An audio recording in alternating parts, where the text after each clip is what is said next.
Di sini saya Mahrul Fikri akan menerangkan tentang pengertian hukum pengangkutan jalan darat. Jadi di sini hukum itu merupakan sebuah kumpulan aturan yang diatur oleh undang-undang. Pengangkutan itu sebuah proses pemindahan barang dari tempat asal ke tempat tujuan. Jalan darat yaitu melalui jalan raya atau jalanan umum. Jadi kalau disatukan pengertiannya adalah sekumpulan peraturan yang diatur oleh undang-undang yang mengatur proses bisnis pemindahan barang dan atau orang dari tempat asal ke tempat tujuan melalui jalan raya atau jalanan umum. Kemudian secara fungsional, pengangkutan itu untuk memindahkan barang atau orang dari suatu ke tempat yang lain dengan maksud untuk meningkatkan daya guna dan nilai. Jadi dengan pengangkutan dapat diadakan perpindahan barang-barang dari suatu tempat yang dirasa barang itu kurang berguna ke tempat di mana barang-barang tadi dirasakan akan lebih bermanfaat. Kemudian dasar hukum dari hukum pengangkutan jalan darat itu pada umumnya tidak ditemukan dalam peraturan perundang-undangan, tetapi pengaturannya itu dibuat secara khusus menurut jenis-jenis pengangkutannya. Dan di sini pengangkutan darat pengaturannya itu terdapat dalam ordonansi lalu lintas di jalan umum, yaitu pada undang-undang yang diatur secara khusus dalam Undang-Undang Nomor 22 Tahun 2009 tentang lalu lintas dan angkutan jalan. Pada peraturan tersebut memberikan peraturan untuk lalu lintas di jalanan umum, yakni seperti mengenai tanggung jawab pengangkut yang ditetapkan pada pasal 28 ayat 1, yang dimana di bagian tersebut setiap kerugian atau kerusakan pada barang yang ditimbulkan oleh pengangkutan dan oleh undang-undang itu dianggap sebagai akibat dari kelalaian pihak pengangkut sehingga memberikan hak pada penumpang untuk mengganti kerugian, untuk menuntut kerugian terhadap pengangkutan tersebut. Kemudian terhadap pengangkutan darat itu di Indonesia itu terdapat dua, yakni pengaturan kereta api dan jalan raya. Tapi di sini berfokus pada yang jalan raya, dan pengaturannya itu terdapat dalam KUHD dalam buku 1 bab 5 bagian 2 dan 3 yang mulai pasal 90 sampai pasal 98. Dan dalam bagian tersebut diatur sekaligus pengangkutan darat dan perairan darat, namun hanya khusus mengenai pengangkutan barang. Dalam Undang-Undang Nomor 22 Tahun 2009 tentang lalu lintas dan angkutan jalan itu mengganti Undang-Undang Nomor 14 Tahun 1992 tentang lalu lintas dan angkutan jalan. Dan pada pengangkutan darat, agar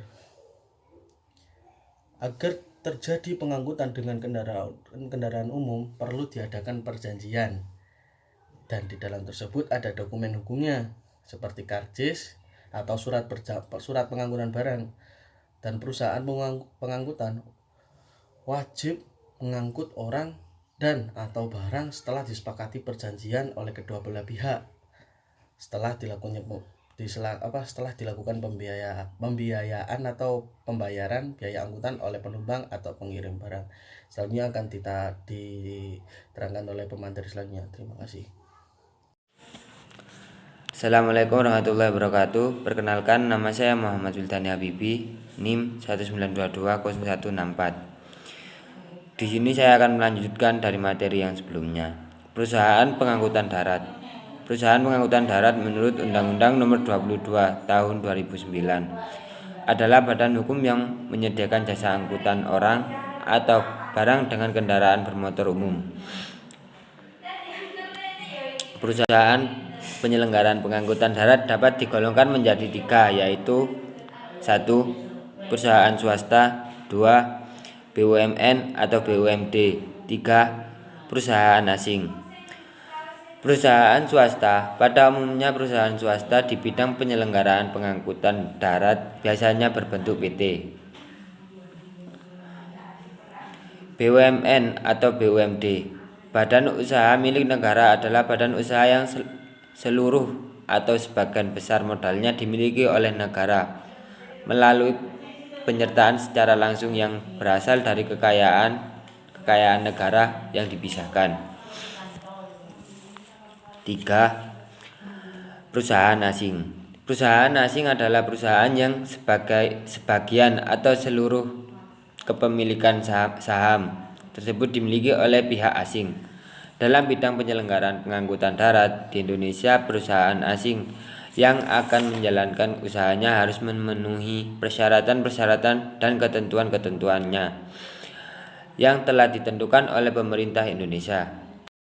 Bismillahirrahmanirrahim. Selanjutnya saya akan menjelaskan jenis-jenis pengangkutan. Nah, sebelum saya menjelaskan, saya akan memperkenalkan diri terlebih dahulu. Perkenalkan, nama saya Sylvia Ifta Fauzia, NIM 192202120. Nah, jenis-jenis pengangkutan itu dibagi menjadi 3. 1. Pengangkutan darat, 2. Pengangkutan perarian atau laut, 3. Terakhir yaitu pengangkutan udara. Nah, pengangkutan darat itu apa aja, Kak? Gitu. Pengangkutan darat itu ada jenisnya, yaitu beberapa jenis, macam banyak pokoknya. Yaitu 1, pertama angkot. Nah, di Malang kan banyak angkot, itu termasuk jenis pengangkutan darat. Angkot, bis, terus kereta api, taksi dan lain sebagainya yang mengangkut yang bisa dapat mengangkut barang-barang atau orang, pengangkutan darat. Nah, itu termasuk jenis-jenis pengangkutan darat. Selanjutnya yaitu pengangkutan perarian atau laut, itu seperti contohnya kapal. Nah, kalau di Jawa kan banyak, di Indonesia kan banyak pulau-pulau. Pulau-pulaunya itu kayak Indonesia, Jawa ke Sumatera, Jawa ke Sulawesi, Jawa ke Kalimantan dan lain sebagainya. Itu kan kita nggak bisa pakai pengangkutan darat, kita bisa menyeberang dengan nggak bisa langsung naik di atas laut gitu. Jadi kita harus pakai kapal. Nah, kapalnya itu antar pulau. Selanjutnya terakhir itu pengangkutan udara. Nah, pengangkutan udara kan jadi ke antar pulau itu yaitu pesawat seperti PT Garuda, PT ASEAN dan PT lain dan sebagainya. Itu pengangkutan udara. Nah, jadi dari antar pulau itu bisa pengangkutan darat sama pengangkutan udara sama pengangkutan laut itu bisa. Kalau pengangkutan darat tidak bisa. Pengangkutan darat itu yang satu pulaunya aja. Bisa sih satu itu, cuma nanti kayak bis kendaraannya itu di dalam kapal sama aja jadi pengangkutan laut. Nah, aspek pengangkutan udara ini menurut aspek publik pada pengangkutan ini diatur dengan undang-undang. Sedangkan aspek hukum perdata pada pengangkutan ini diatur dengan perjanjian. Nah, perjanjian ini dibuat oleh para pihak serta kebiasaan yang hidup di dalam masyarakat. Nah, sumber hukum ini macam-macam atau jenis-jenis pengangkutan ini diatur dalam KUHD maupun di luar KUHD. Sekian itu penjelasan dari saya. Bila ada kesalahan atau kekurangan materi yang saya sampaikan, mohon maaf. Selanjutnya materi saja akan disampaikan oleh teman kelompok saya. Assalamualaikum warahmatullahi wabarakatuh. Perkenalkan, nama saya Istiqomah Rizky, NIM 192201191. Di sini saya akan melanjutkan materi yang sebelumnya, yaitu penyelenggaraan usaha angkutan darat. Dalam pasal 7 Undang-Undang Nomor 22 Tahun 2009 ditentukan penyelenggaraan angkutan darat sebagai berikut. A. Penyelenggaraan lalu lintas dan angkutan jalan dalam kegiatan pelayanan langsung kepada masyarakat dilakukan oleh pemerintah daerah, dan badan hukum. B. Penyelenggaraan lalu lintas dan angkutan jalan oleh pemerintah sebagaimana dimaksud pada ayat 1 dilaksanakan sesuai dengan tugas pokok dan fungsi instansi masing-masing. Selanjutnya, dalam pasal 8 dijelaskan bahwa penyelenggaraan di bidang jalan meliputi kegiatan pengaturan, pembinaan, pembangunan, dan pengawasan prasarana jalan sebagaimana dimaksud dalam pasal 7 ayat 2 huruf A, yaitu pertama, inventarisasi tingkat pelayanan jalan dan permasalahannya. Kedua, penyusunan rencana dan program pelaksanaannya serta penetapan tingkat pelayanan jalan yang diinginkan.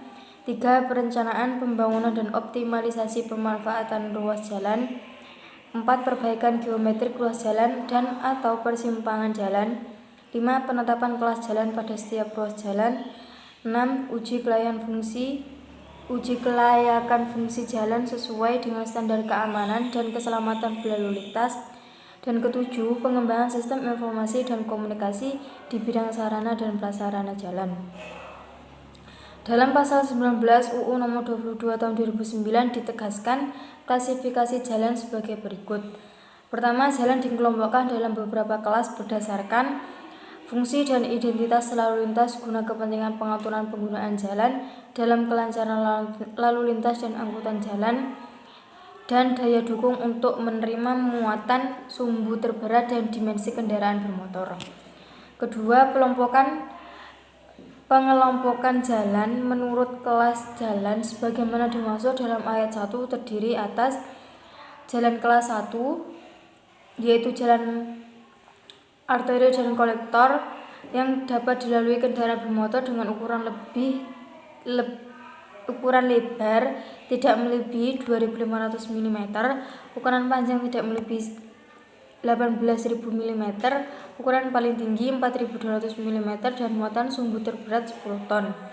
Kelas kedua, ukuran lebih 2.500 mm, ukuran panjang tidak melebihi 12.000 mm, ukuran paling tinggi 4.200 mm, dan muatan sumbu terberat 8 ton.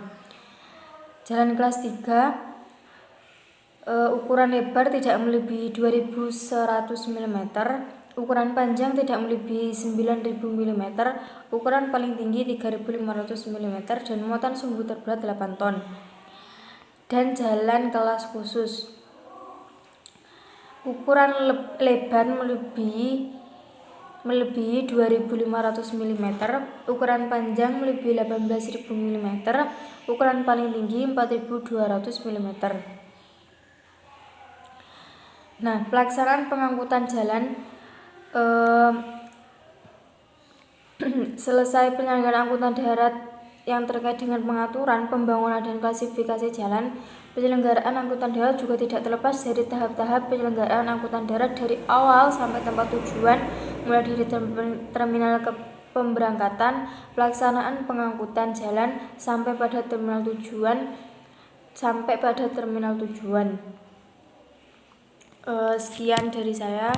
Kurang lebihnya mohon maaf jika ada salah kata yang mungkin kurang berkenan atau tidak dapat dipahami, nanti bisa ditanyakan. Sekian, wassalamualaikum warahmatullahi wabarakatuh. Bismillahirrahmanirrahim. Assalamualaikum warahmatullahi wabarakatuh. Nama saya Abdullah Fatoni dengan NIM 1922002023. Ya, di sini saya akan melanjutkan presentasi dari kelompok saya, yaitu saya materi perizinan kendaraan angkutan darat. Ya, baik, langsung saja. Perizinan kendaraan angkutan darat yaitu diatur dalam Undang-Undang Nomor 22 Tahun 2019 tentang lalu lintas dan angkutan jalan. Wujud dari perizinan itu adalah berupa dokumen, kontrak, dan atau elektronik atau kartu elektronik yang terdiri atas surat keputusan, surat pernyataan, dan kartu pengawasan. Terus yang terakhir kartu pengawasan. Perusahaan angkutan umum yang menyelenggarakan angkutan dan orang atau wajib itu memiliki izin dari penyelenggara angkutan orang dalam trayek. Ya, ini sedikit pengertian trayek. Trayek itu lintasan kendaraan umum atau rute pelayanan jasa angkutan orang dengan mobil atau bus yang memiliki asal dan tujuan yang tetap. Jadi lintasannya juga tetap dan jadwalnya itu bisa tetap maupun bisa tidak terjadwal. Ya, mungkin langsung saja. Yang pertama itu izin dalam menteri, yaitu yang ada 2 izin, yaitu dalam trayek dan juga tidak dalam trayek. Mungkin saya sedikit menyimpulkan terkait dalam trayek itu izinnya ke menteri yang bertanggung jawab di bidang sarana prasarana lalu lintas dan angkutan umum atau jalan, atau menteri perhubungan untuk menyelenggarakan angkutan yang melayani trayek lintas batas, trayek antar kota, trayek perkotaan, atau trayek pedesaan. Jadi di sini dalam trayek itu contohnya lintas antar batas negara, yaitu pesawat, mungkin contohnya yang antar kabupaten atau kota bisa bis, yang angkutan perkotaan itu angkot. Jadi yang dalam trayek itu izinnya penyelenggaraan dilakukan di gubernur, ada di gubernur daerah ibu kota Jakarta. Jadi ini khusus ibu kota Jakarta, yaitu untuk melayani penyelenggaraan angkutan orang yang melayani trayek yang seluruhnya berada dalam wilayah provinsi daerah khusus ibu kota. Jadi ibu kota ini ada perizinannya sendiri, yaitu yang mungkin ini yang tidak dalam trayek, yaitu ada contohnya aslinya seperti sama tapi ini beda konteks. Jadi yang ini bedanya yang tidak dalam trayek, yaitu angkutan taksi, terus angkutan yang dengan tujuan tertentu, jadi kayak semacam travel, atau yang langsung tertuju satu tempat. Jadi atau yang terakhir ada angkutan pariwisata, jadi bis pariwisata gitu. Ya mungkin ada izin penyelenggaraan barang khusus atau alat berat, yaitu yang ketiga. Ya mungkin itu saja dari saya. Wassalamualaikum warahmatullahi wabarakatuh. Oke, assalamualaikum warahmatullahi wabarakatuh. Saya Muhammad Rafensaf akan menjelaskan materi tentang para pihak dalam pengangkut barang di darat. Nah, dalam materi ini dibagi menjadi ada 3. Yang pertama ada pengangkut. Pihak pengangkut dalam perjanjian pengangkutan barang, yakni pihak yang berkewajiban memberikan pelayanan jasa angkutan barang dan berhak atas penerimaan pembayaran tarif angkutan sesuai yang telah diperjanjikan. Pengangkut adalah pihak yang mengikatkan diri untuk menyelenggarakan pengangkutan barang. Singkatnya, pengangkut adalah penyelenggara pengangkutan niaga.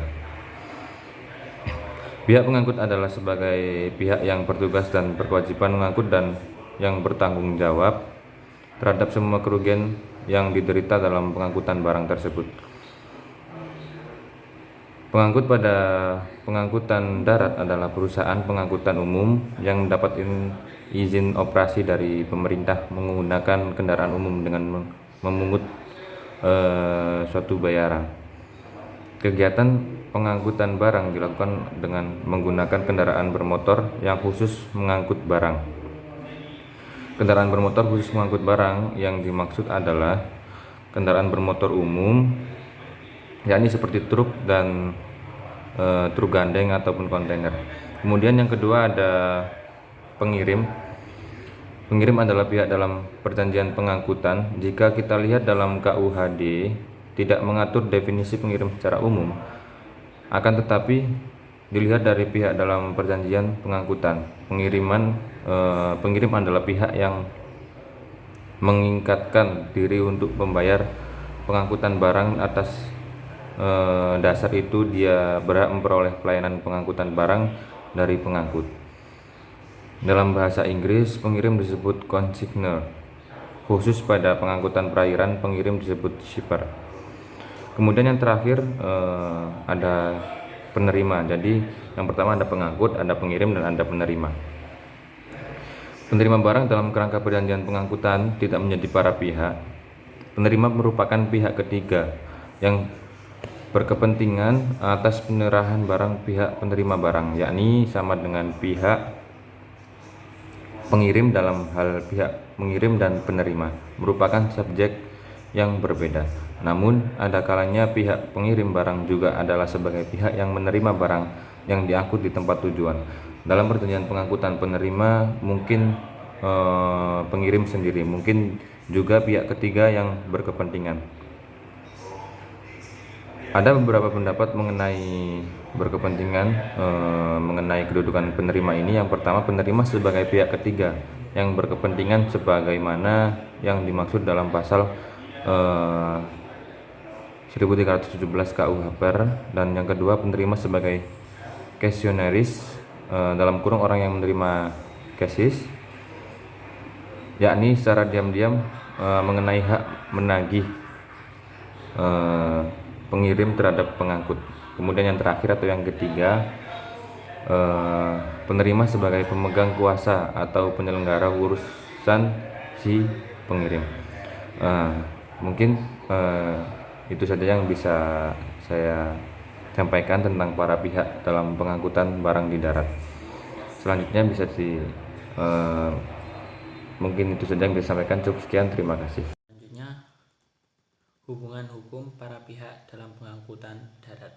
Hubungan hukum adalah suatu wewenang yang dimiliki oleh seseorang sehingga dapat menguasai sesuatu dari orang lain, dan kewajiban dari orang lain untuk berperilaku sesuai dengan wewenang yang ada.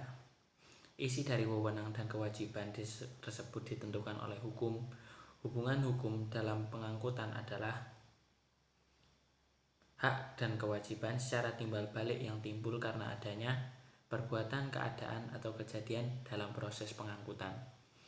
Hak dan kewajiban yang dimaksud dalam kegiatan pengangkutan adalah hak dan kewajiban para pihak pengangkut, pengirim, maupun penerima. Dalam perjanjian pengangkutan, pada umumnya hak dan kewajiban para pihak telah dirumuskan di dalam perjanjian yang mereka buat sendiri. Namun dalam praktek, hak dan kewajiban para pihak biasanya tertulis pada dokumen angkutan. Apabila dalam dokumen angkutan tidak dirumuskan, maka yang diikuti adalah ketentuan yang ada pada undang-undang pengangkutan yang terkait. Namun jika dalam undang-undang tersebut juga tidak dapat ditemukan, maka mengikuti kebiasaan umum dalam pengangkutan. Dan kewajiban pengangkut sebagai pihak dalam kegiatan pengangkutan umumnya memiliki hak untuk mendapatkan bayaran dari pengirim atas kegiatan angkutan yang dilaksanakannya, juga termasuk haknya untuk menuntut pemenuhan pembayaran apabila pengirim belum melaksanakan sepenuhnya kewajiban. Dalam pasal 91 KUHD dinyatakan bahwa pengangkutan berkewajiban mengangkut barang-barang yang diserahkan kepadanya ke tempat tujuan yang telah ditentukan. Selain itu, pengangkut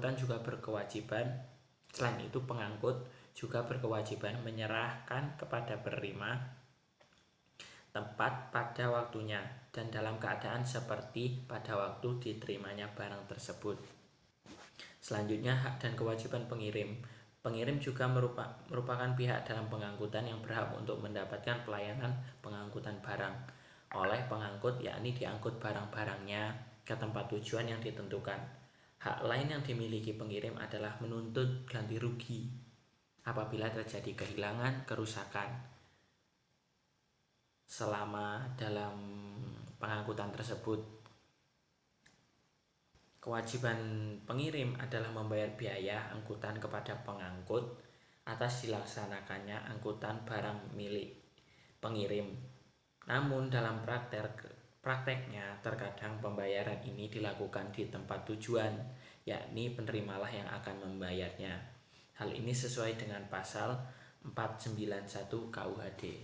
Selanjutnya, hak dan kewajiban penerima menurut pasal 1317 ayat 2 KUHP. Sejak penerima menyatakan kehendaknya untuk menerima barang-barang yang dikirim oleh pengirim, maka sejak saat itulah penerima mulai mendapatkan haknya sesuai dengan janji khusus dalam perjanjian pengangkutan yang dibuat oleh pengirim dengan mengangkut. Kewajiban penerima akan timbul setelah penerima mendapatkan haknya untuk menerima barang angkutan. Oleh karena itu, penerima adalah sebagai pihak yang berkepentingan dalam pengangkutan. Sekian.